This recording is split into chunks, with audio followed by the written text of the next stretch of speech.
এপ্রিলের 1 তারিখে আমি বাড়ি যাওয়ার কথা ছিল, টিকিটও কাটছি। তো 2019 সালে আমি আসছিলাম দুবাইতে। ওই টাইম বয়স খুব কমই ছিল। তো এর মধ্যে অনেকবার দেশে যাইতাম চাইছি, কিন্তু পারি নাই বিভিন্ন রকম সমস্যার কারণে। তো এখন যখন টিকিট কাটি ফেলাইছি, এখন তো যাওয়াই লাগবো। তো বাড়িতেও বলছি। তো কিছু কথা অনেক খারাপ লাগছে। আজকে 5 বছর, 5.5 বছর প্রবাসে। হঠাৎ আব্বার সাথে কথা হয়েছিল।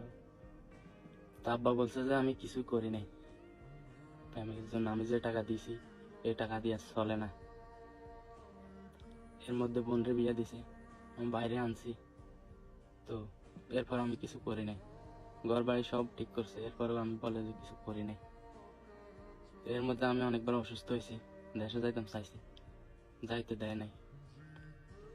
যাক, এটা আমার কপাল। এই টিকিট আমি যাবো না দেশে।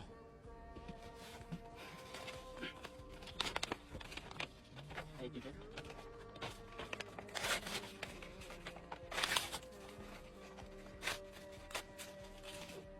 এই পাসপোর্ট।